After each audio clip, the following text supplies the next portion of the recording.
Hello সবাইকে, welcome back to my channel.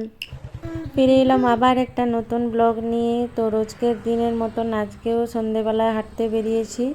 তবে আজ হাঁটতে যেয়ে ভাবলাম একটু ফুচকা খেয়ে নেব। অনেক দিন হয়ে গেল ফুচকা খাইনি, তো আজ ইচ্ছে হলো যে হাঁটতে হাঁটতে যে রাস্তাতে একটা দোকান আছে ওখানে খেয়ে নেব। আমাদের ওখানের মতন তো যখন তখন ফুচকা খেলে তো হবে না, এখানে ফুচকা খেতে গেলে অনেকটা দূরে যেতে হবে।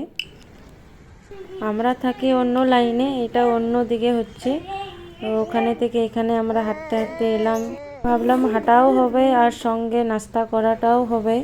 এমনি প্রতিদিন বাইরে খাবার খাই না, মাঝের মধ্যে ইচ্ছে হয় তখন একটু খেয়ে নিই। বেশিরভাগ এখানে চাইনিজ ফুচকাই পাওয়া যায়। এখানে একটা আছে যে ঘরে আটার বানানো ফুচকা পাওয়া যায়, তো এখানে আমরা চলে এলাম।